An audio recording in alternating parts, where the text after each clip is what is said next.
trauma in schools, and that's connected to a LEAF project that I co-lead with one of my colleagues inside a prison. I'm particularly interested in the implementation science as well as the processes around becoming trauma informed, and what does that mean, and ultimately how do people experience those relational practices, both organisationally and institutionally. So this has kind of led to various different evaluations with staff within probation services, alongside Madeline Petrillo, and now also working with Sarah, thinking about these court spaces, particularly in gender responsive practice. Thanks, Alex. So just a little bit of housekeeping, even though we are online. We are recording the presentation section.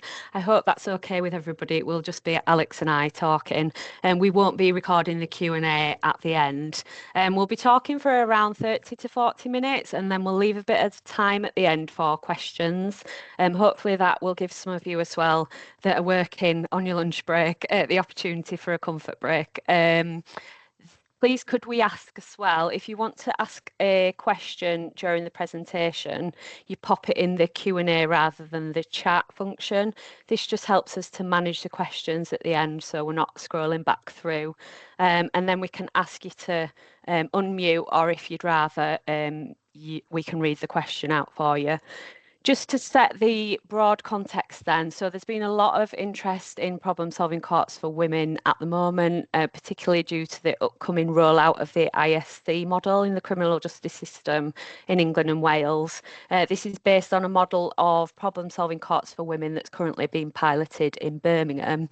There are other models of problem-solving courts across the UK. Shona Minson and Ruth Armstrong have written an excellent open access report on this, if you do want further detail on different models. This includes like the female offender court in Glasgow, and then the Manchester model, which is a long-standing model that was developed by Fiona Deacon and colleagues in Manchester. So today we're going to touch upon the evidence base of problem-solving courts for women, and we'll talk about that soon. And then we're going to talk about our own research. But the talk is really generally framed around this question, this central question of what these courts, what should these courts do and be for women? And so in the context of gender responsivity, really. So we're considering some of the broader themes that often run through the lives of criminalised women and centering their experiences of the process. Next slide, please, Alex. Thanks. So this is just a bit of an overview and hopefully what you're all expecting. We're going to touch upon the current evidence base. We'll talk about the evidence base for gender responsivity, then problem-solving courts generally, and then problem-solving courts specifically for women. We'll give you a bit of an overview of the operational context and then some of the differences, I think, particularly between the ISC model and the Manchester model, just to situate them what we're going to talk about. We'll talk about our research design, so it's quite transparent and you understand who's included and then who isn't included as well. And then we've grouped our findings under three really broad themes. So these are cross-cutting themes where we're considering the environment, problem-solving court reviews, and then where problem-solving came from, before we move to talk briefly about some of our recommendations and then open up for the Q&A. So in terms of the evidence base then, I am probably talking to people who are really aware of the evidence base around gender responsive justice and come with their own experiences and expertise.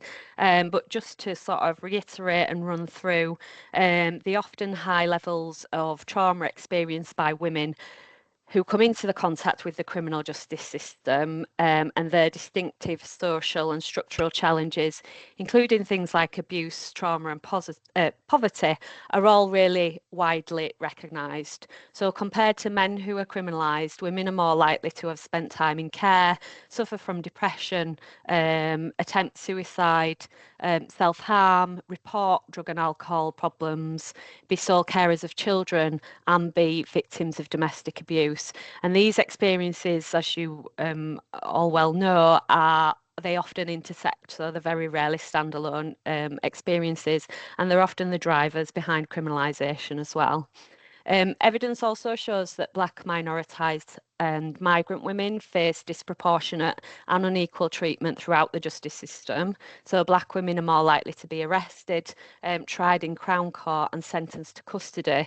And then recent data shows higher remand and custody rates for Black, Asian, minoritised and migrant women. Although Asian women are less likely to be arrested, once they enter the system, they are more likely to receive harsher penalties. And again, these patterns reflect really intersecting inequalities of race, gender, class and immigration status. And these shape women's experiences and interactions with the justice system. So we have seen some recognition of some of these experiences from a policy perspective, namely this idea of gender responsive justice and trauma-informed approaches, and we can see them embedded within some policy frameworks like the Female Offender Strategy. If we're thinking more generally about problem-solving courts, then they're a relatively recent development in the UK, and they draw on models that emerged in the US in the 80s. So they're underpinned by principles of rehabilitation, therapeutic jurisprudence, and problem solving, and they aim to address the underlying needs through judicially led collaborative responses. So there's no single model, but problem solving courts typically involve procedural justice, judicial monitoring, some form of specialisation, for example, women or drugs and alcohol, and then multi-agency intervention and supervision. Some evidence suggests that problem-solving courts can support a more coordinated response and improve outcomes for some people. And then key challenges generally include staff capacity, relationship building, stakeholder motivation and resourcing, and then a lack of robust evidence on longer term outcomes. In terms of problem solving courts for women, as I've said, they are gaining attention as a gender responsive alternative to custody. But the evidence base, particularly in the UK, remains really limited and quite uneven. So we're still in need of really robust evidence of whether the models are A, reducing the prison population, and then B, whether they're reducing reoffending as a minimum, really. These models are often described as trauma-informed and promising, but we have little robust evidence, particularly on women's experiences of the process, to be able to demonstrate the impact. There are some findings from evaluations such as the Greater Manchester whole system approach evaluation that suggest potential reductions in reoffending, especially from that whole system approach. The findings are difficult to interpret when it comes to thinking about the role of the problem solving court within that, because of the small proportion of women accessing problem solving court pathways during that evaluation. So it was 6% in the first year of the evaluation and then dropped to between 4 and 2%. Some of the research also shows concerns about net widening and also up-tariffing in the name of help and protection. So this suggests that sometimes problem-solving courts could risk further criminalising women through extended supervision and surveillance. Some research also shows geographical variation in need, and funding of women's services means regions can be significantly under-resourced for the specialist long-term support that's required for problem-solving courts. Next slide, please, Alex. So just a little bit of information about the operational context. And this really matters because, as we'll talk about soon, where reviews take place, who's present and how continuity and support are structured all shape women's experiences of things like power and safety and trust and meaningful engagement. So some of the key differences between the two, I'll say major models, because they're the ones that we'll refer to and that are of current interest. In terms of the ISC, which is the Birmingham pilot, the model uses the WERNA, which is the Women's Risk and Need Assessment Tool, and it has a dedicated women's sentencing court with judicial continuity. So the judge who sentences women to the ISC order then sees women as part of their reviews. The Manchester model is based on magistrates, and now there is a consistent bench where possible. In terms of eligibility, the ISC is any woman that meets the custody threshold, which the range of that can vary quite a bit. And in Greater Manchester, when we did our research, it was women at the risk of custody or medium to high level community sentence or suspended sentence order and with multiple support needs. In terms of the setting, in Greater Manchester, reviews take place in the Magistrates Court, and then in the ISC's reviews are held in Birmingham in the civil courts. The Manchester model isn't breachable, and the ISC model is breachable with a range of sanctions, I suppose the correct terminology is, up to 28-day imprisonment that's available. And so the shared features are this problem-solving rationale that's based or focused on this idea of rehabilitation, multi-agency working with probation and women's centres, regular judicial reviews that try to support engagement and monitor progress, and then this emphasis on relational practice and trauma-informed training for staff, which I'm just going to hand you over to Alex to speak more about. So when Sarah and I first started this project, we were really keen to sort of interrogate and understand how these courts were being aligned with trauma-informed and gender-responsive discourse, and we'd seen that being applied within some of the reports and within some of the language that had been used in association with it.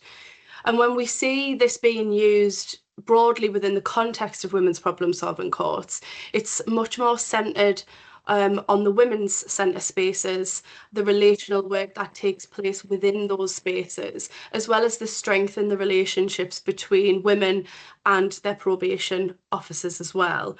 More recently, we have seen this discourse being applied to the WRNA, the Women's Risk Needs Assessment Tool, and that evaluation tool has been an evaluation of that has been published by the University of Birmingham just last year, and it has shown to predict reoffending risks for women.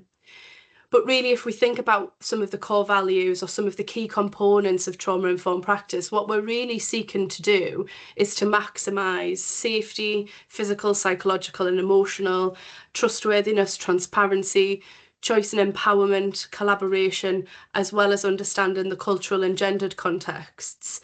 And similarly, if we think about gender responsive approaches, what we're really looking for are practices which recognise and respond to women's social realities, their experiences of structural inequality, oppression, discrimination, considering their caregiving roles, histories of trauma, abuse and poverty and so on. And this really calls for the justice system to be strengths-based, to be shaped mostly and inclusively with the voice of women. The discussions within multi-agency teams and across the criminal justice system absolutely recognise adverse childhood experiences. It recognises relational trauma, domestic abuse, and some traumas that do occur across the life course. But there is a gap, and that's not necessarily in the understanding of the long-term legacy left behind by trauma and the ongoing nature of it. It's not even connected to how it's exacerbated and enhanced and replicated within the criminal justice institutions and environments. That's all very known entities. And within this context, the gap really is this proactive response to utilising this knowledge to redesign these systems and these processes and approaches. Thanks, Alex. So just to give you a bit of an overview on our research and design, so you can understand sort of, I suppose, the context of the findings that we're going to talk about. We used appreciative inquiry, which is a strength-based strategy. You can see our research questions on the slide. We just started off with courtroom observations. So we did informal observations. We really framed our work around these trauma-informed values. So we did informal observations to design and test a template, and then we did 57 hours of observations across the 3 courtrooms and 3 reviews in Greater Manchester. So this type of courtroom ethnography is quite laborious, but we found it really vital to understanding the context, the daily hums and rhythms of the environment and the nuances of the setting. And that's really important to consider, as we'll see soon, how this then shapes practice. So informal conversations that were happening between reviews, pre-discussions before women were coming into the reviews, and really importantly, the context of the courts and their resources, security going, when people are entering court spaces and the safety of court spaces, but also more broader things like the impact of a wait and lengthy trial dates, interpreters being unavailable, and the time and resources of court staff that all shapes this setting and this process. Once we'd done the observations, we then did interviews across what was then 3 stakeholders, so judiciary, probation staff, and women themselves. We used opportunistic sampling, which was basically anybody that would be happy to talk to us. We had really keen and passionate magistrates that came forward. Unfortunately, we weren't able to interview any of the male magistrates involved. Similarly, with probation staff, we had really keen, passionate probation staff come forward and speak to us. Off record, we did have some probation staff that felt fairly negative towards problem solving courts, but didn't want to sort of speak out about that on interview. We spoke informally to women's centre staff, but we didn't interview any. And looking back, this was probably a huge oversight on our part, but also going into it, it sort of just replicated, I suppose, the broader message that we went on to think about. We heard lots of positive things about problem solving courts, so the court was really centred in the model, whereas we found that actually the women's centres and probation staff that were co-located were doing the weight of the work. We spoke to women. We didn't speak to any women in the courtroom environment. It was completely inappropriate to approach women at any point during that stage. Once women had had the reviews, they just wanted to leave the space. So we spoke to women and built those sort of relationships and rapport through women's centres, and then in spaces that were easy for women to access, so local libraries and things like that. As well as talking about who is included in this, we really want to stress who wasn't included, and therefore, it's a further gap in our understanding and the work that needs to be done. So across our observations, we only saw white women in court. It was only white women that we were able to interview. So again, we're really missing those experiences of Black, minoritized and migrant women. We also only one of the women that we spoke to was in breach of her order. So, we were speaking to women who were attending and generally engaging, and it's really important to capture and recognise the experiences of women that are on these processes. Our interviews were up to 2 hours long, so we got some really rich, reflective data on experiences, motivations, and perspectives of the judiciary and staff and women that were involved. Next slide, please, Alex. So just in terms of when we move on to our findings now, for those of you that have the time to look at the report, you'll see that we have themed it.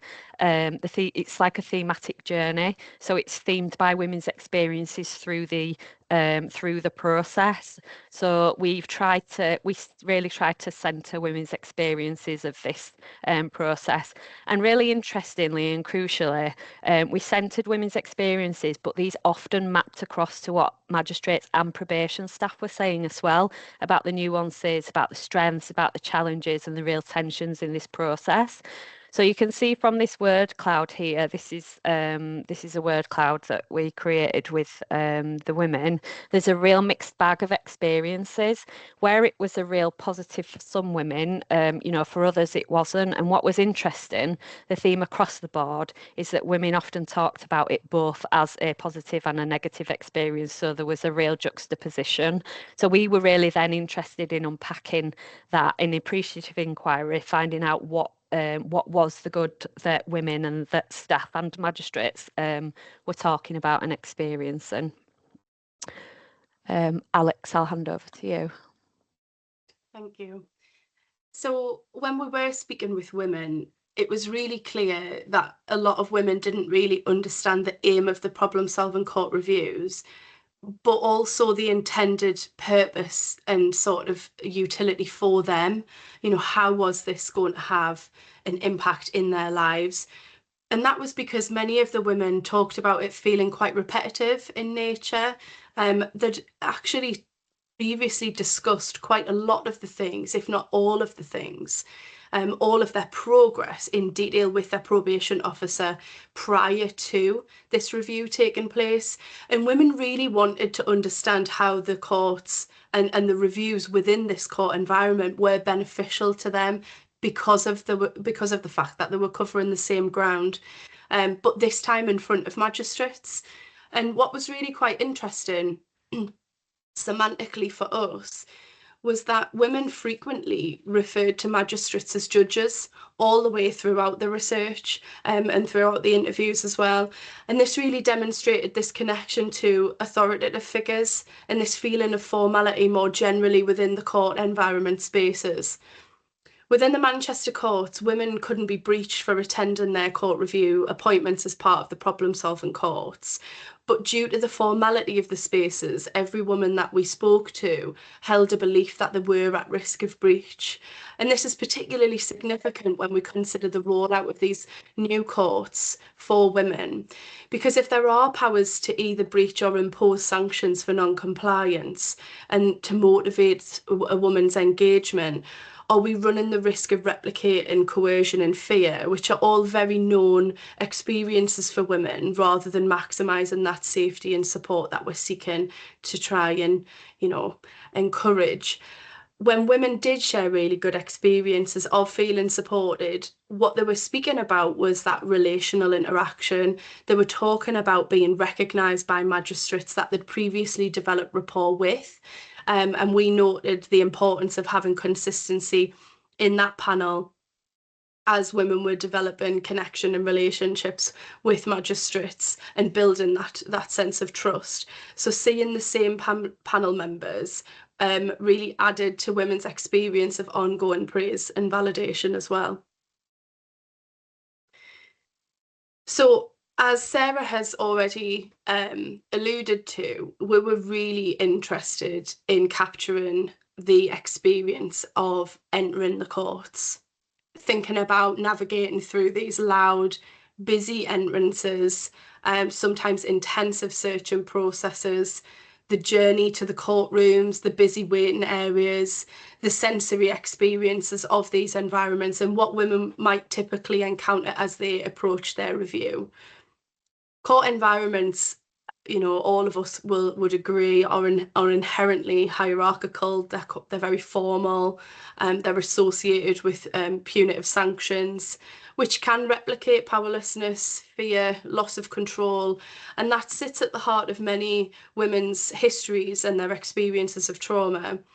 And when we think about gender responsivity, what we're trying to do is seek ways to address the things that women have experienced. Women's lives are inherently shaped by unequal power within relationships, within families, economies, within institutions. And really, when we're considering trauma-informed practice, we're thinking about how do systems reduce coercion, amplify women's voices, and restore agency, rather than reproducing dominance through procedure as well. We were really interested in finding out why women might not be keen to attend the court reviews in person. When we originally set up the project, we were having discussions with a senior staff member about attendance.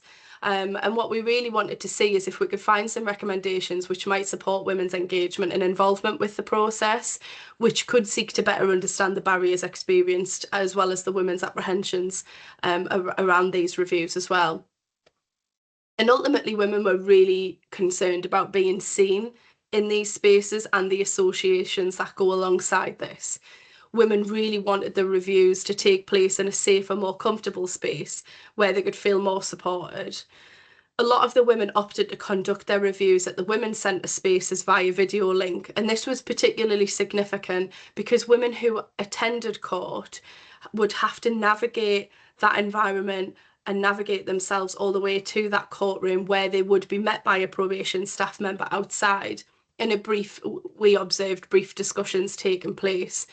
Women would then come into the room and sit alone in front of the panel with a staff member who would sit to their side. And the probation staff member would then escort women out briefly, and then women would leave the court space. We did see a lot more relational and caring practices in Bolton Court, and this was very dependent upon the probation staff member's approach for the women within that space. When women were at the Women's Centre and were appearing via video link, they had much greater opportunity for a pre-discussion as well as a debrief following that review. Women sat with their probation staff member or with a probation staff member, and that was usually side by side, which demonstrated a togetherness within the process. Women could also use this opportunity to seek any additional practical support that they needed as well, which then connects back to women wanting to see how these reviews could be beneficial to them tangibly.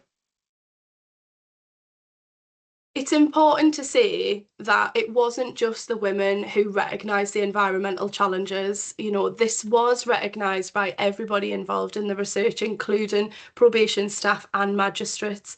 Magistrates were really conscious about women's associations and their negative experiences within the court spaces, and they were really passionate about trying to think of ways to create a supportive and informal environment within those spaces. The environmental impact isn't just connected to magistrates' courts. In quite a recent evaluation that was published in 2023, which was led by the University of Manchester in partnership with Shera Research Group and the Survivor Family Network, they highlighted many traumatic experiences and negative associations for women and mothers who are engaging within civil court spaces, family court spaces. And this really reinforces the importance of that safe environmental selection for women. When court environments are felt with such fear and apprehension, as well as considering the procedural formalities, there is a risk of limiting women's ability to engage meaningfully within these processes. And really, a lot of the practices that we've previously discussed really depend upon trust and relational connection. But when women feel fearful or feel unsafe, engagement could ultimately be shaped by socially desirable performance and compliance as self-preservation rather than true choice and agency. And these are some of the things that we need to think quite deeply about and quite compassionately about as well. So women were always given the opportunity to read their review reports prior to the problem-solving court reviews taking place. The detail of the reports was really important to everybody involved within the process. Magistrates relied on the reports to relay accurate and considered information, and this helped to inform a lot of the discussions that took place with women, the progress that women had made as well, and the engagement with orders too. Probation staff did report finding writing these reports particularly resource intensive due to the nature of the detail, but they all agreed that it was really important to reflect upon women's progress and celebrate their successes as well.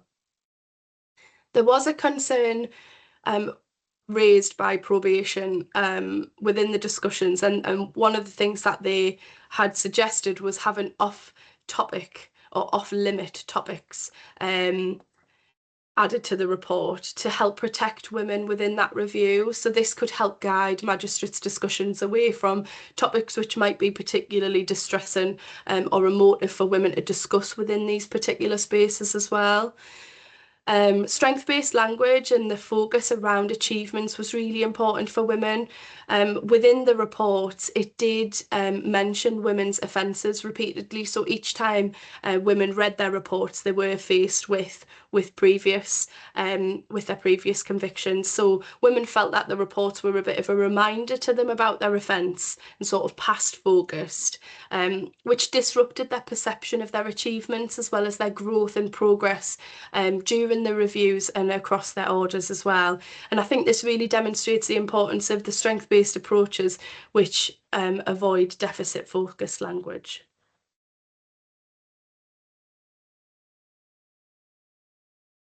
Thanks, Alex.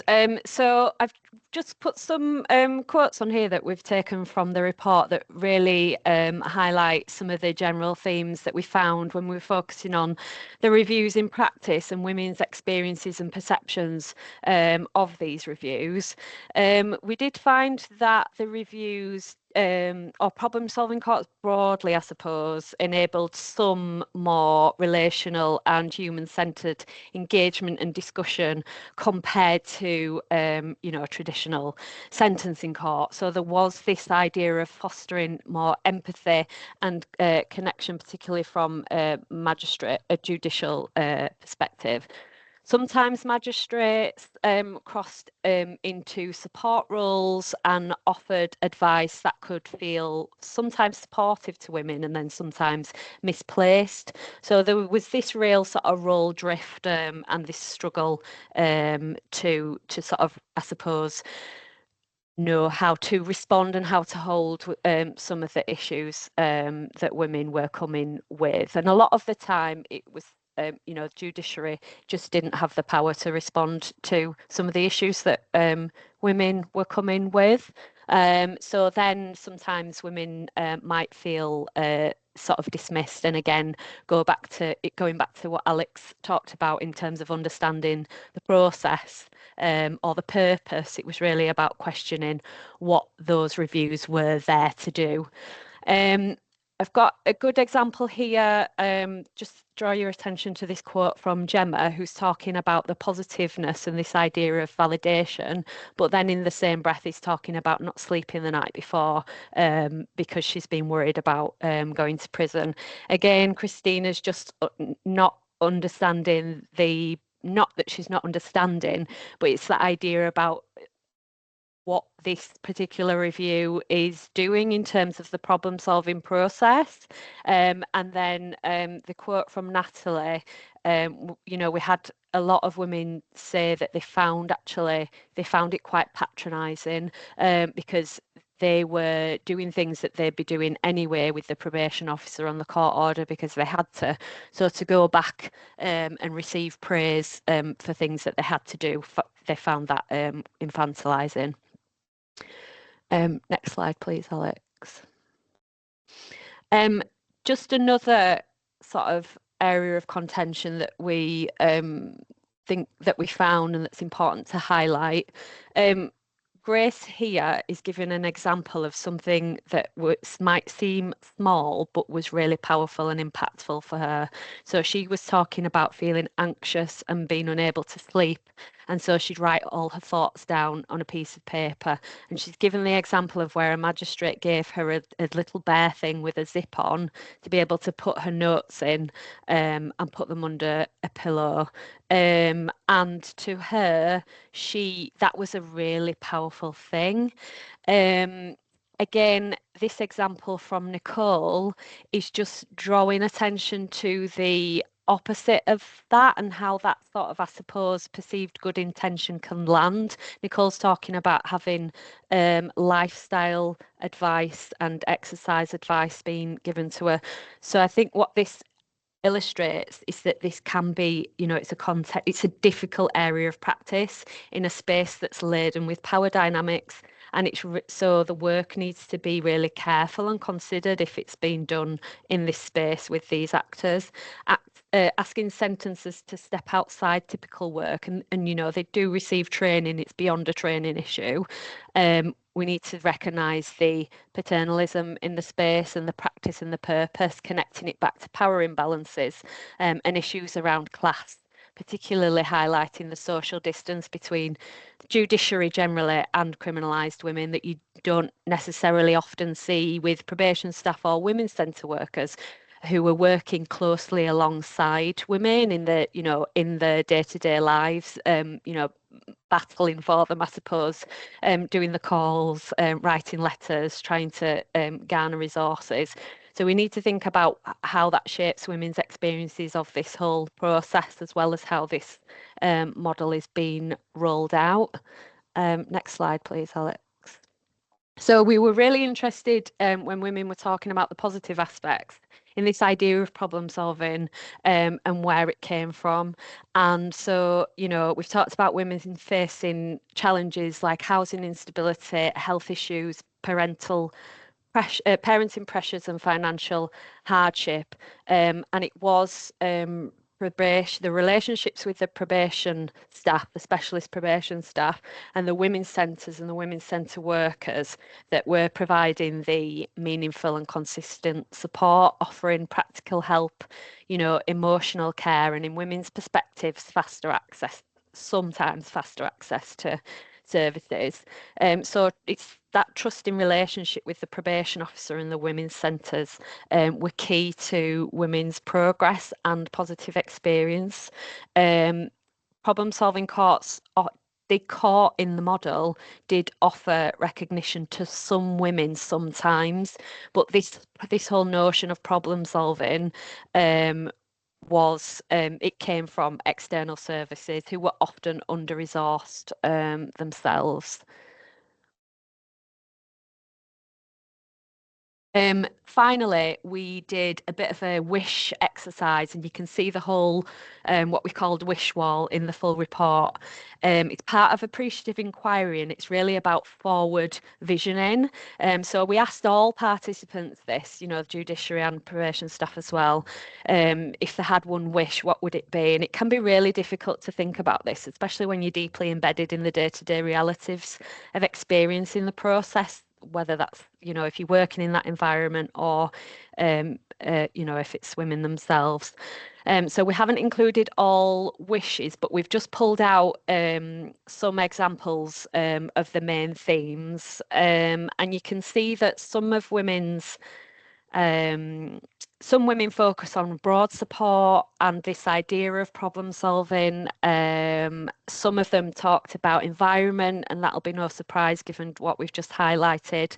And some of them talked about community engagement and power dynamics and this visibility and ownership. And then some of them talked about the support as a whole, whether that's a focus on probation and the women's centre work as a real positive and not experiencing some aspects of it as meaningful. So I'm just going to pass over to Alex for the last bit. I'm going to try and keep this brief because we've said quite a lot of this already and I'm conscious of time, but our concluding recommendations naturally we're thinking about the environment and the comfortability and the safety for women. So, we have suggested more mutual, sort of less intimidating environments, because relational discussions are taking place within that. Lots of emotional experiences are shared. Histories of trauma, disclosures of trauma are shared within those spaces. So that also connects to a recommendation around resource and training, as well as reflective practice for those staff members who are involved within that process as well. When we think about when women are engaging in discussions around problem solving core, we have thought about the ways in which we can, support women to have a greater understanding of the purpose and relevancy for women as well. But timing was an important factor, because a lot of women were associating hearing about problem solving court at a point in which sentencing was taking place. So at a point in which where women were fearful of being in prison. So, a greater consideration of what women might be experiencing through that process. Just thinking more practically about, specific timing. Women did share that praise within reviews sometimes felt quite patronising. And this is a response that can be understood within the context of, you know, limited relational continuity, inconsistent panel membership, which constrains that development of trust and rapport. But within this context, affirmations risk being experienced as performative rather than relational. So these dynamics are shaped by this pronounced social distance between women and the judiciary, and particularly within court spaces, which are entrenched within those power dynamics and presence of authoritative figures, which ultimately undermine the conditions of safety and mutuality. So especially when we're thinking about trauma-informed practice and gender-responsive practice as well. I'll quickly pass you back to Sarah. So one of the other things that Women spoke specifically, and it really was an idea to bridge some of the gaps that we saw as well, was this, you know, visibility and participation. And so employing lived experience representation, it should be really important to problem solving court models, and not in a tokenistic way. So women are paid and it's beyond consultation. So and also when consultation does happen, women need to see that they are listened to, that there's impact, and that what they are saying is applied. So the ideal is, you know, being involved in decision making. We talked about being involved in the recruitment of staff, involved in problem solving, training staff, being part of the court team, supporting other women. There is so much to learn from women's experiences of the criminal justice system, and also it's potentially a real mitigation for this gap in knowledge and social distance that we see, particularly with judiciary. Next slide, please, Alex. The last one probably will come as no surprise. It's about accessibility to more long-term support. We were cautious that that is something that we all know is desperately needed. So we wanted to focus it particularly taking into account some of the gold standard international models, and this idea of restorative advocacy, if possible. So most women have been failed by state services across life course, and judiciary really are in positions of power. So, you know, there's that. Is there that, and if so, where is the potential for advocacy? You know, where is that possible? It's seen in gold standard models like in Argentina, and would provide a more meaningful role for judicial involvement. It would benefit women, and it would also benefit partner agencies as well. The resourcing of the problem solving, you know, sustainable funding for women's centres is so important. And then this idea of support beyond the criminal justice system. That brings us to the end of the presentation. I'm just going to stop recording